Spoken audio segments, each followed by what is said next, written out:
സന്ദേശമുണർന്നാൽ ഒരു ഭവനത്തിൽ അഗ്നിമഴ പെയ്തിടും.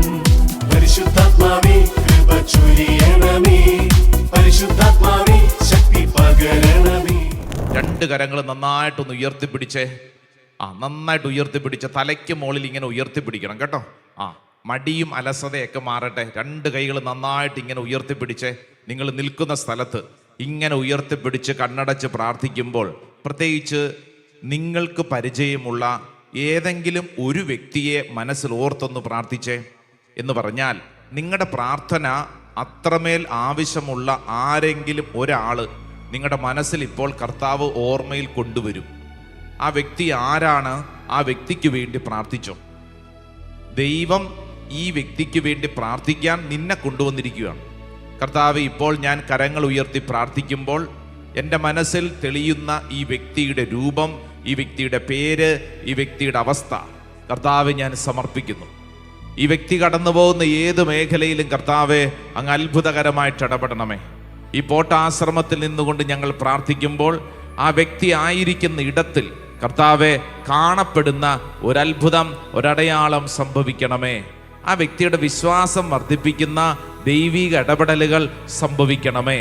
വിശ്വസിക്കുന്നു, പ്രാർത്ഥിക്കുന്നു, ചേർന്ന് പ്രാർത്ഥിക്കുന്നു. നന്മ നിറഞ്ഞ മറിയമേ സ്വസ്തി, കർത്താവ് അങ്ങയോട് കൂടെ സ്ത്രീകളിൽ അങ്ങ് അനുഗ്രഹിക്കപ്പെട്ടവളാവുന്നു. അങ്ങയുടെ ഉദരത്തിൻ ഫലമായി ഈശോ അനുഗ്രഹിക്കപ്പെട്ടവനാവുന്നു. പാപികളായ ഞങ്ങൾക്ക് വേണ്ടി ഞങ്ങളുടെ മരണസമയത്തും തമ്പുരാനോട് അപേക്ഷിക്കണമേ. ആമേൻ. ഇനി കൈകൾ കൂപ്പിപ്പിടിച്ചേ, കൈകൾ കൂപ്പിപ്പിടിച്ചേ. ഒരു നിമിഷം കണ്ണടച്ചേ. നിങ്ങളുടെ ജീവിതത്തിൽ ആത്മീയമായി നിങ്ങളെ വളരാൻ സഹായിച്ചിട്ടുള്ള ഒത്തിരി ആളുകളുണ്ട്. ഒരുപക്ഷെ അത് നിങ്ങളുടെ ഇടവകയിലെ വൈദികരാവും, ബഹുമാനപ്പെട്ട സിസ്റ്റേഴ്സാവും. അതോടൊപ്പം തന്നെ ഈ പോട്ട ആശ്രമം ഇത് നിങ്ങളുടെ വീടാണ്. ഇവിടുത്തെ പ്രിയപ്പെട്ട വൈദികരും. നിങ്ങൾ ഒരു നിമിഷം ഒന്ന് പ്രാർത്ഥിച്ചേ. ഈ പോട്ട ആശ്രമത്തിലെ പ്രിയപ്പെട്ട വൈദികരും ഇവിടുത്തെ ശുശ്രൂഷകര് ഓരോരുത്തർക്കും വേണ്ടി നിങ്ങൾ പ്രാർത്ഥിച്ച്. വർഷങ്ങളായിട്ട് ഈ മണ്ണിൽ ശുശ്രൂഷ ചെയ്യുന്ന ദൈവജനം, കർത്താവെ ഈ ശുശ്രൂഷ സമയത്ത് അവരിൽ അത്ഭുതകരമായ കാര്യങ്ങൾ സംഭവിക്കട്ടെ. അവരുടെ കുടുംബത്തിൽ കർത്താവ് ഇടപെടട്ടെ. പരിശുദ്ധ അമ്മയോട് ചേർന്ന് പ്രാർത്ഥിക്കുന്നു. നന്മ നിറഞ്ഞ മറിയമേ സ്വസ്തി, കർത്താവ് അങ്ങയോട് കൂടെ സ്ത്രീകളിൽ അങ്ങ് അനുഗ്രഹിക്കപ്പെട്ടവളാവുന്നു. അങ്ങയുടെ ഉദരത്തിൻ ഫലമായി ഈശോ അനുഗ്രഹിക്കപ്പെട്ടവനാവുന്നു. പരിശുദ്ധ മറിയമേ തമ്പുരാന്റെ അമ്മേ, പാപികളായ ഞങ്ങൾക്ക് വേണ്ടി ഇപ്പോഴും ഞങ്ങളുടെ മരണസമയത്തും തമ്പുരാനോട് അപേക്ഷിക്കണമേ. ആമേൻ. കൈകൾ കൂപ്പി ഈശോ മിശിഹായുടെ വാഗ്ദാനങ്ങൾക്ക് ഞങ്ങൾ യോഗ്യരാകുവാൻ സർവ്വേശ്വരന്റെ പരിശുദ്ധ മാതാവേ ഞങ്ങൾക്ക് വേണ്ടി അപേക്ഷിക്കണം. കണ്ണു തുറന്ന് കൈകൾ കൂപ്പി ഉച്ചത്തിൽ പറഞ്ഞ് ഈശോ മിശിഹായ്ക്ക് സ്തുതിയായിരിക്കട്ടെ. നിങ്ങളുടെ ജീവിതത്തിൽ ഇന്ന് ഏതെങ്കിലും ഒരു വ്യക്തിയോ ഒരു സംഭവമോ ഒരു വിഷയമോ നിങ്ങൾക്ക് കുരിശായിട്ടുണ്ടോ? ഉണ്ടാവണമല്ലോ. ചില കാര്യങ്ങൾ നമുക്ക് കുരിശാണ്, ചില വ്യക്തികൾ കുരിശാണ്, ചില കാര്യങ്ങളിൽ നമ്മളിങ്ങനെ കുരിശിൽ പെട്ടുകഴിയുന്നു. എന്നാൽ നീ ഭാരപ്പെടാതിരിക്കാൻ വിശുദ്ധ ഗ്രന്ഥം നിനക്ക് നല്ലൊരു മാജിക്, വലിയൊരു അനുഭവം നൽകുകയാണ്. എന്താണെന്നറിയാവോ? കുരിശിലെ ഈശോയെ ധ്യാനിച്ചാൽ മതി. നിന്റെ ഇന്നത്തെ കുരിശിനെ നിനക്ക് ഹാൻഡിൽ ചെയ്യാനായിട്ട് പറ്റും. ആമേൻ, ആമേൻ. കുരിശിലെ ഈശോയെ ധ്യാനിക്കുന്നത് വഴി നിനക്ക് ഇന്നത്തെ അനേക പ്രശ്നങ്ങളെ കൈകാര്യം ചെയ്യാനായിട്ട് പറ്റും. ഭാരപ്പെടാതെ കൈകാര്യം ചെയ്യാൻ പറ്റും. Praise the Lord. പരാതി പറയാതെ കൈകാര്യം ചെയ്യാൻ പറ്റും. പിറുപിറുക്കാതെ കൈകാര്യം ചെയ്യാൻ പറ്റും. ആരെ നോക്കണം? കുരിശിലെ ഈശോയെ നോക്കിയാൽ ആ കൃപ നമുക്ക് ലഭിക്കും. Hallelujah, hallelujah. കഴിഞ്ഞ ദിവസം ഒരു വൈദികനെ വളരെ അവിചാരിതമായിട്ട് ഒരു സാഹചര്യത്തിൽ ഞാൻ കാണാനിടയായി. എന്ന് പറഞ്ഞാൽ എനിക്ക് പരിചയമുള്ള വൈദികനാണ്. ഞാൻ ഈ വൈദികനെ ഒരു സാഹചര്യത്തിൽ കണ്ടപ്പോൾ ഈ വൈദികൻ എന്നോട് ചോദിച്ചൊരു ചോദ്യമുണ്ട്. അച്ഛൻ എന്തെങ്കിലും ഈ കുരിശും കൊണ്ട് നീങ്ങുന്ന ഈശോയെ നേരിട്ട് കണ്ടിട്ടുണ്ടോ? ഈ അച്ഛൻ എന്നോട് ചോദിച്ച ചോദ്യം. അച്ഛാ, എന്നെങ്കിലും കുരിശും കൊണ്ട് നീങ്ങുന്ന ഈശോയെ നേരിട്ട് കണ്ടിട്ടുണ്ടോ? അപ്പം ഞാൻ അദ്ദേഹത്തിൻ്റെ മുമ്പിൽ ഇങ്ങനെ ഈ ചോദ്യത്തിന് എങ്ങനെ ഉത്തരം കൊടുക്കണമെന്നറിയാതെ നിൽക്കുമ്പോൾ ഇദ്ദേഹം നെഞ്ചിൽ കൈവച്ചുകൊണ്ട് കണ്ണടച്ചുകൊണ്ട് എന്നോട് പറഞ്ഞു, ഞാൻ കണ്ടിട്ടുണ്ട്. കാരണം ഈ വൈദികൻ ഈ നാളുകളിൽ കടന്നു പോകുന്നത് അങ്ങേയറ്റം കണ്ണുനീരിൻ്റെ നടുവിലാണ്. ഒരു ദേശത്ത് വലിയൊരു ശുശ്രൂഷയൊക്കെ ആയിട്ട് ജീവിക്കുന്നൊരു വൈദികൻ, എന്നാൽ ചില തെറ്റിദ്ധാരണയുടെ പേരിൽ ഇത്രയും നാളും കൈയടിച്ചവരും ആരവങ്ങളൊക്കെ കൂടെയായിരുന്നവരെല്ലാവരും ഇദ്ദേഹത്തിനെതിരായി. ഒരു ദിവസം ആ പ്രദേശത്തുള്ള ആളുകളെല്ലാം കൂടെ തടിച്ചുകൂടി വന്ന് ഇയാളെ തല്ലണം, കൊല്ലണം, ഇയാളെ കുടുംബത്തിൽ കയറ്റാൻ കൊള്ളത്തില്ല. ആരെയെന്നറിയോ? ഈ വൈദികൻ. ആ ജനങ്ങളുടെ മുമ്പിൽ കൂക്ക് വിളികൾ, മറ്റുള്ളവർ ആക്രോശങ്ങൾ, ഇവനെ ശരിയാക്കണം, ഇവനെ പോലെയുള്ളവരാണ് കത്തോലിക്ക തിരുസഭയെ നശിപ്പിക്കുന്നത്, ഇവനെ കുടുംബത്തിൽ കയറ്റാൻ കൊള്ളത്തില്ല എന്നിങ്ങനെ പറഞ്ഞ് ആ പള്ളി മേടയിൽ നിന്ന് ഈ വൈദികനെ ഇറക്കി വിടുന്നൊരു രംഗം. ഈ അച്ഛൻ കരഞ്ഞോണ്ട് എൻ്റെ മുമ്പിൽ നിന്നുകൊണ്ട് പറയാം, അച്ഛാ, ഞാൻ അന്നാണ് യഥാർത്ഥത്തിൽ ഈ കുരിശും ചുമന്നുകൊണ്ട് ജീവിക്കുന്ന ഈശോയെ ഞാൻ നേരിട്ട് കണ്ടത്. എൻ്റെ വൈദിക ജീവിതത്തിൽ ഞാൻ പലതവണ ഈ കുരിശിൻ്റെ വഴി ചൊല്ലിയിട്ടുണ്ട്, കുരിശു മരണത്തെക്കുറിച്ച് ധ്യാനിച്ചിട്ടുണ്ട്. പക്ഷേ ഞാൻ അന്ന് വരെ മനസ്സിലാകാത്ത ചില കാര്യം എൻ്റെ നെഞ്ചിനുള്ളിൽ കർത്താവെന്ന് പഠിപ്പിച്ചു തന്നത് ആ കൂക്കി വിളികളുടെ മധ്യത്തിൽ ഞാൻ നോക്കുമ്പോൾ എൻ്റെ പ്രിയപ്പെട്ടവരെന്ന് കരുതി എൻ്റെ തോളത്ത് കൈയിട്ടവര്, ഇവരുടെയൊക്കെ പല വീടുകളിലും പല കാര്യങ്ങൾക്ക് എൻ്റെ സഹായം കിട്ടിയിട്ടുണ്ട്. അങ്ങനെ അനേകം നന്മകളൊക്കെ സംഭവിക്കപ്പെട്ടിട്ടുള്ള ഒരു ദേശത്ത് അപമാനിക്കപ്പെട്ട് ഉള്ളിലുള്ള പല കാര്യങ്ങളും തുറന്നു പറയാൻ പറ്റാത്ത വണ്ണം, കാരണം അത് പറഞ്ഞാൽ വേറെ പലർക്കും മാനക്കേടാകുമല്ലോ എന്ന് കരുതി ഈ വൈദികൻ പലരെയും രക്ഷിക്കാൻ വേണ്ടി മിണ്ടാതെ, ബൈബിളിൽ പറയുന്നത് പോലെ കൊല്ലാൻ കൊണ്ടുപോകുന്ന ചെമ്മരിയാടെന്ന പോലെ ഒന്നും മിണ്ടാതെ ആ പടവുകൾ ഇറങ്ങി അദ്ദേഹം പറയുക, ഇനി ഞാൻ എങ്ങോട്ട് പോകും? ഈ വൈദികന്റെ മാതാപിതാക്കൾ മരിച്ചു പോയതാ, സ്വന്തം വീട്ടിലോട്ട് ചെല്ലാൻ പറ്റിയ അവസ്ഥയല്ല. ഇനി എങ്ങോട്ട് പോകും? അധികാരികളുടെ ഭാഗത്തുനിന്ന് ഫോൺ വിളി വന്നു, ഇങ്ങോട്ട് വരണ്ട, ഇയാൾ ചെയ്ത തെറ്റിന് ഇയാൾ തന്നെ അനുഭവിക്കട്ടെ. കാര്യം ഒന്നും അധികാരികൾക്ക് മനസ്സിലാക്കപ്പെട്ടിട്ടില്ല. ആ രാത്രിയിൽ ഈ വൈദികൻ ഒരു വാഹനത്തിൽ കയറി എങ്ങോട്ടെന്നില്ലാതെ യാത്ര ചെയ്യുകയാണ്. എന്താ ചെയ്യേണ്ടെന്നൊരു പിടുത്തമില്ല. അദ്ദേഹം പറയുവാണ്, അന്നാണ് യഥാർത്ഥത്തിൽ ഒരു വൈദികൻ എങ്ങനെയാണ് കുരിശിന്റെ വഴിയിൽ നടക്കേണ്ടതെന്ന് ആ രാത്രിയിൽ ഞാൻ പഠിച്ചു. ആ വാഹനം ഒരു ബസ് സ്റ്റോപ്പിലെത്തിയിട്ട് അവിടെ എൻ്റെ കയ്യിലുള്ള ഈ കുഞ്ഞു ബാഗും പിടിച്ചോണ്ടിരിക്കുവാണ്. ഇനി ഞാൻ എങ്ങോട്ട് പോകും? ഇനി എന്താകും എൻ്റെ ജീവിതം? ഒരു മനുഷ്യനും മനസ്സിലാവുന്നില്ല. ഒരു മനുഷ്യനും. അത്രയും നാളും വാട്സപ്പിലൊക്കെ കൂടെയുണ്ട് ഞങ്ങൾ, വൈദിക പേടിക്കണ്ട എന്നൊക്കെ പറഞ്ഞ് എപ്പോഴും ശക്തിപ്പെടുത്തിക്കൊണ്ടിരുന്ന പലരും ബ്ലോക്ക് ചെയ്തു തുടങ്ങി. മൊബൈലിൽ നോക്കിയപ്പോഴത്തേക്ക് തെറിവിളികൾ. ഫേസ്ബുക്കിൽ ഈ അച്ഛനെ കുറിച്ച് ചീത്ത കാര്യങ്ങൾ എഴുതിയിരിക്കുന്നു. എന്താ ചെയ്യേണ്ടെന്ന് ഒരു പിടുത്തമില്ല. അന്ന് രാത്രി ഇദ്ദേഹം വാഹനത്തിൽ മറ്റൊരു വണ്ടിയിൽ കയറി എങ്ങോട്ടില്ലാതെ യാത്ര ചെയ്ത് മറ്റൊരു സ്ഥലത്ത് എത്തപ്പെട്ടു. ഞാനിത് പറയുമ്പോൾ ഈ വൈദികൻ എന്നോട് കരഞ്ഞുകൊണ്ട് പറയുന്നത്, അച്ഛാ, ആ കുരിശിലേക്ക് നോക്കിയെങ്കിൽ മാത്രമേ നമുക്ക് ജീവിക്കാൻ പറ്റൂ. ഞാൻ പഠിച്ച പാഠം എന്ന് പറഞ്ഞ് ഈ വൈദികൻ തോളത്ത് തട്ടിയിട്ട് പറഞ്ഞത്, അച്ഛാ, ഇതേ ഉണ്ടാകുമുള്ളൂ നമ്മുടെ ജീവിതത്തിൽ. ഇദ്ദേഹത്തിന് എല്ലാ മാസവും അധികാരികളുടെ ഭാഗത്തുനിന്ന്, അദ്ദേഹത്തിൻ്റെ രൂപതയിൽ നിന്ന് എന്തെങ്കിലുമൊക്കെ ഇവരുടെ ഉപജീവനത്തിനുള്ള വിഹിതം കൊടുക്കാറുണ്ട്. എന്നാൽ ആ രാത്രി മുതൽ ഇദ്ദേഹത്തിനുള്ള എല്ലാ ആനുകൂല്യങ്ങളും അവർ കട്ട് ചെയ്തു. 5 നയ പൈസ കയ്യിലില്ലാത്ത വണ്ണം കറിവേപ്പില പോലെ ആക്കപ്പെട്ടു.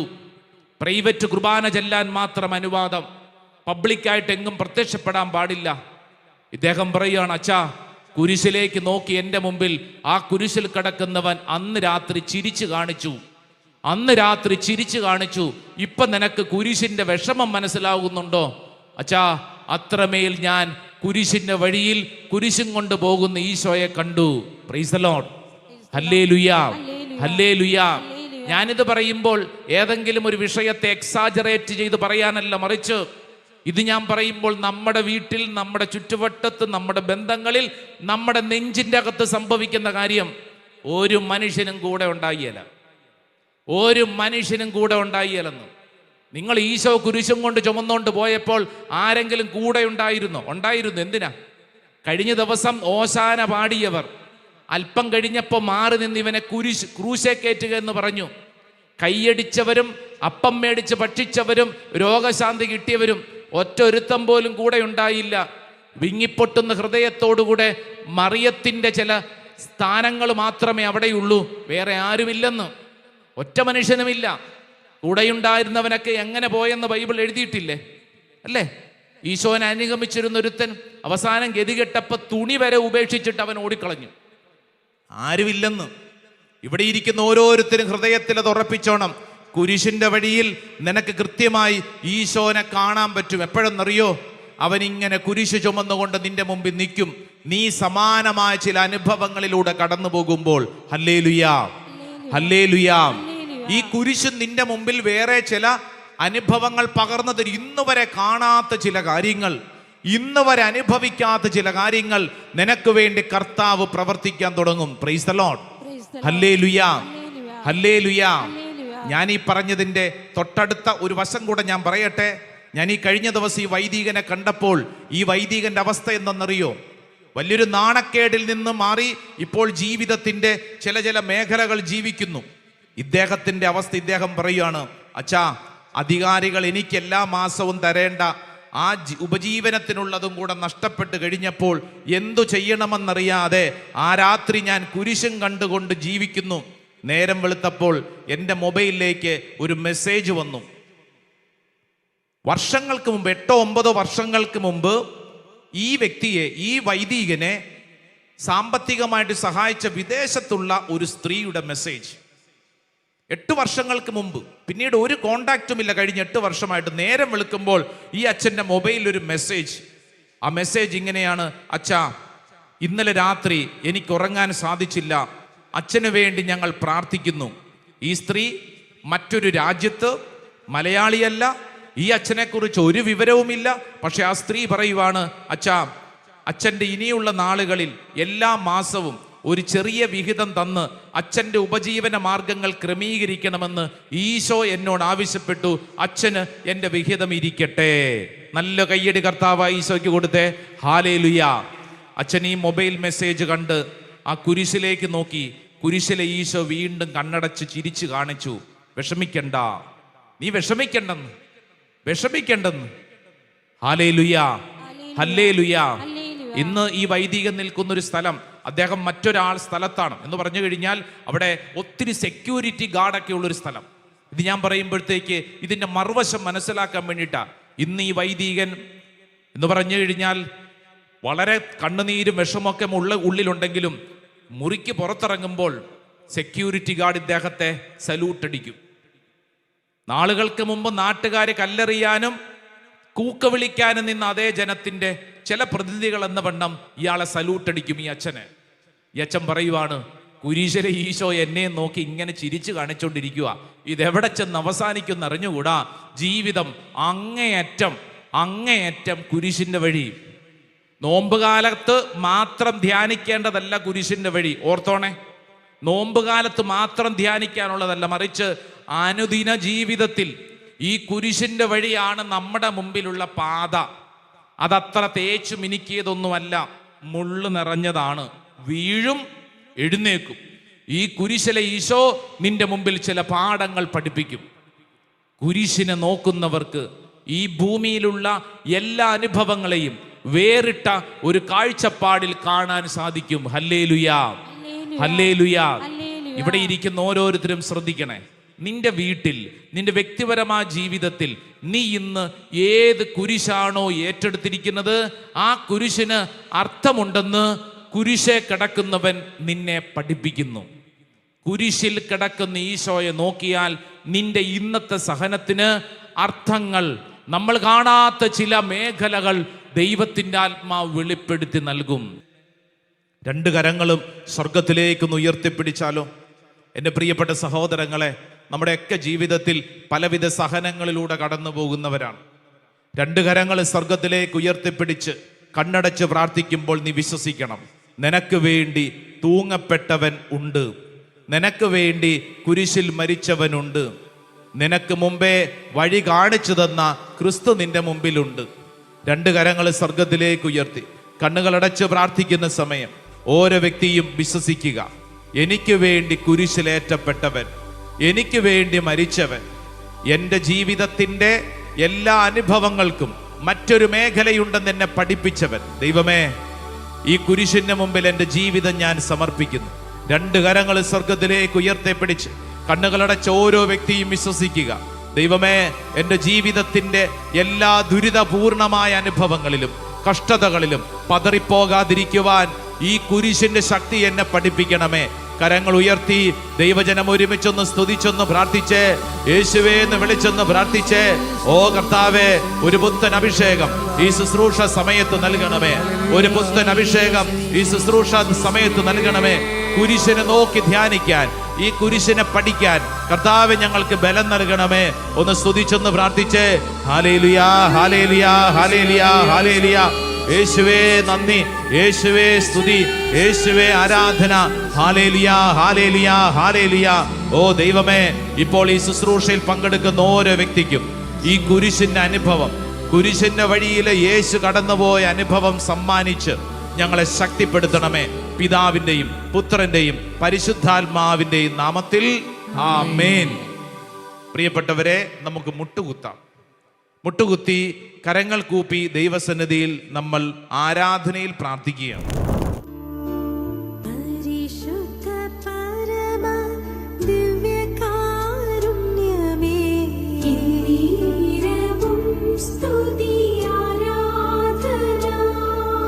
എന്നിട്ട് നീ കണ്ണടച്ച് നിന്റെ കയ്യിലേക്ക് കർത്താവ് ഇന്ന് വരെ നീ ഭാഗ്യക്കേടാണെന്നും അപമാനമാണെന്നും ദൗർഭാഗ്യമാണെന്നും നാശമാണെന്നും കുരിശാണെന്നൊക്കെ കരുതി ചിന്തിച്ചിരുന്ന ചില കാര്യങ്ങൾ ഇതാ കർത്താവ് അതിൻ്റെ മറ്റൊരു വശം നിന്റെ കയ്യിലേക്ക് സമ്മാനിക്കുകയാണ്.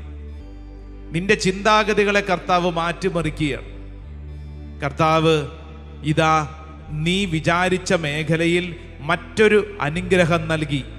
നീ ദുരിതമാണെന്ന് വിചാരിച്ച അവസ്ഥയിൽ നീ കാണാത്തൊരു അനുഗ്രഹം നൽകി നിന്റെ വിശ്വാസത്തെ ബലപ്പെടുത്തുകയാണ്. ഓരോ വ്യക്തിയും കരങ്ങൾ ഇങ്ങനെ നീട്ടിപ്പിടിച്ച് കണ്ണുകളടച്ച് പ്രാർത്ഥിക്കുമ്പോൾ നീ വിശ്വസിക്കുക, യെസ്, അതെനിക്ക് കിട്ടിക്കഴിഞ്ഞു. കർത്താവെ, എൻ്റെ ജീവിതത്തിൽ അങ്ങ് ഇടപെടുന്നു. നിന്റെ രോഗം ഇത് മരണത്തിൽ അവസാനിക്കാനുള്ളതല്ല, മറിച്ച് ഇത് ദൈവമഹത്വത്തിനുള്ളതാണ്. വിശ്വസിക്കുന്ന രോഗികളെ അത് ഏറ്റെടുക്കുക. യെസ്, ഇതെന്നിൽ സംഭവിക്കട്ടെ. ഇന്നത്തെ എൻ്റെ കുടുംബത്തിലെ തകർച്ച ഇത് തലമുറകൾ തോറും അപമാനത്തിനുള്ളതല്ല, മറിച്ച് ദൈവം ഇടപെടുകയാണ്. വിശ്വസിച്ച് അത് ഏറ്റെടുക്കട്ടെ.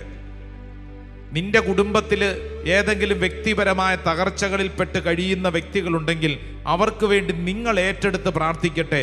കർത്താവെ, ഈ വ്യക്തിയുടെ ഉയർച്ച ഞാൻ വിശ്വസിച്ച് ഏറ്റെടുക്കുന്നു. കുഞ്ഞില്ലാതെ കഷ്ടപ്പെട്ട് സങ്കടപ്പെട്ട് പ്രാർത്ഥിക്കുന്ന ദമ്പതികളെ നിങ്ങൾ വിശ്വസിക്കുക, പ്രാർത്ഥിക്കുക. കർത്താവ് എൻ്റെ ഈ ദുഃഖത്തെ കണ്ട് ഇതാ ഒരു കുഞ്ഞിനെ നൽകി അനുഗ്രഹിക്കുന്നു. കർത്താവെ നന്ദി പറയുന്നു. അങ്ങനെ ഓരോ കുറവും ഒരു അനുഗ്രഹമായിട്ട് കണ്ട് പ്രാർത്ഥിക്കുക. നിങ്ങളുടെ ജീവിത അവസ്ഥയിൽ നിന്നുണ്ടാവുന്ന എല്ലാ അനുഭവങ്ങളും അങ്ങനെ തന്നെ മനസ്സിലാക്കുക.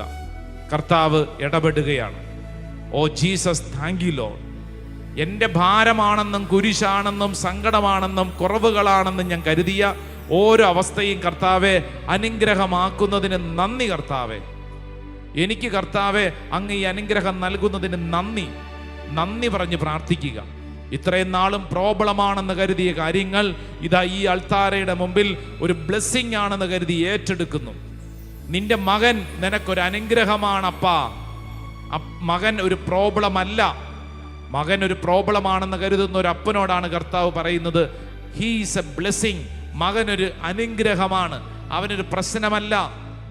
മകൾ ഒരു പ്രശ്നമാണെന്ന് കരുതുന്ന മാതാപിതാക്കളെ, നിങ്ങളുടെ മകൾ ഒരു ബ്ലെസ്സിങ് ആണ്, ഒരു പ്രോബ്ലം അല്ല. വിശ്വസിക്കണം, ഏറ്റെടുത്ത് പ്രാർത്ഥിക്കണം. അങ്ങനെ വിശ്വസിക്കുന്ന ഓരോരുത്തരിലും നിങ്ങളുടെ ജീവിതത്തിൽ ഇന്ന് വരെ നിങ്ങൾ സഹിച്ച സഹനങ്ങൾ, ഭാരങ്ങൾ ഒരു അനുഗ്രഹമായിട്ട് അനുഭവിക്കുകയാണ്. 2 കരങ്ങളും ഇങ്ങനെ നീട്ടിപ്പിടിച്ച് കണ്ണുകളടച്ച് യേശുവിന് നന്ദി പറഞ്ഞ് പ്രാർത്ഥിച്ചോ. എൻ്റെ സഹനങ്ങൾക്കൊരർത്ഥം നൽകുന്നവൻ, എൻ്റെ ജീവിത വഴികളിൽ എന്നെ പുത്തൻ വഴികൾ പഠിപ്പിക്കുന്നവൻ ഇതാ ഈ സമയത്ത് നിന്നിൽ ഇടപെടുന്നു. പ്രാർത്ഥിക്കുന്ന അനേകരിൽ കർത്താവ് ഇടപെടുന്നുണ്ട് കേട്ടോ.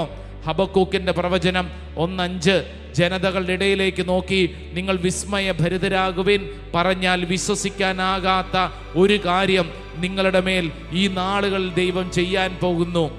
ഈശോ നിന്റെ കുടുംബത്തിലും വ്യക്തി ജീവിതത്തിലും ഇടപെടുന്നു. നന്ദി പറഞ്ഞ് പ്രാർത്ഥിക്കട്ടെ.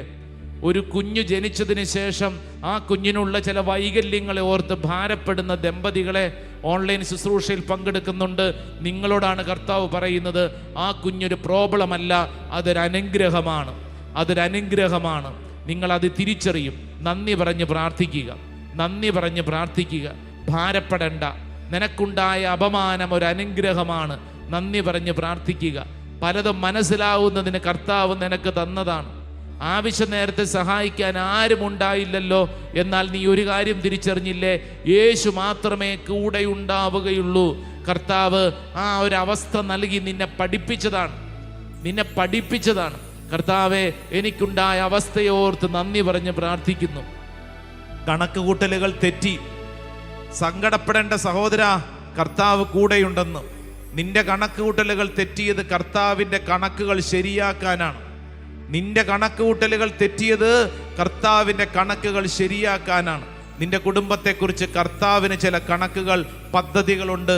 ജെറമിയ പ്രവചനം 29:11, ഇതാ നിന്നെക്കുറിച്ചൊരു പദ്ധതിയുണ്ട്, അത് നാശത്തിനുള്ളതല്ല, ക്ഷേമത്തിനുള്ള പദ്ധതിയാണ്, ശുഭകരമായ ഭാവിയും പ്രത്യാശയും നൽകുന്ന പദ്ധതി. ഓ ദൈവമേ, ഞങ്ങളത് വിശ്വസിച്ച് ഏറ്റെടുക്കുന്നു. 2 കരങ്ങൾ ശിരസിൽ ഇങ്ങനെ കമഴ്ത്തി വെച്ച് നമ്മളത് വിശ്വസിച്ച് നമ്മുടെ ശിരസ് മുതൽ ഉള്ളംകാല് വരെ സംഭവിക്കട്ടെ. ഓ കർത്താവെ, സംഭവിക്കട്ടെ. നിങ്ങൾ നിങ്ങളോട് തന്നെ പറയുക, ദൈവമേ അത് സംഭവിക്കട്ടെ, ദൈവമേ അത് സംഭവിക്കട്ടെ, ദൈവമേ അത് സംഭവിക്കട്ടെ. അനുഗ്രഹം എന്നിൽ, എൻ്റെ കുടുംബത്തിൽ സംഭവിക്കട്ടെ. വിശ്വസിച്ച വ്യക്തികൾ നെറ്റിയിൽ കുരിശടയാളം വരച്ച് സ്വയം അനുഗ്രഹിക്കുക. അതിനുശേഷം മുട്ടുകുത്തി പ്രാർത്ഥിക്കുക. കരങ്ങൾ കൂപ്പി നമുക്ക് ഒരുമിച്ച് ആരാധനയുടെ ആശീർവാദം സ്വീകരിച്ച് പ്രാർത്ഥിക്കാം.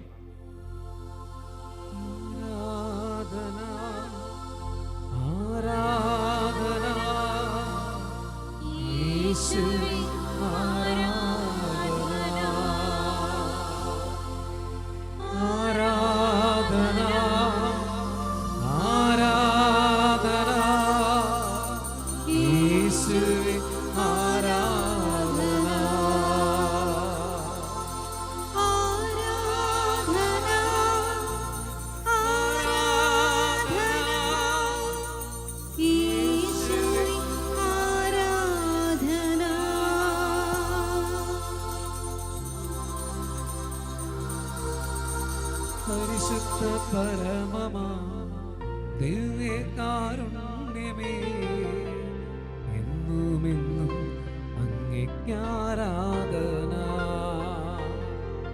പരിശുദ്ധ പരമ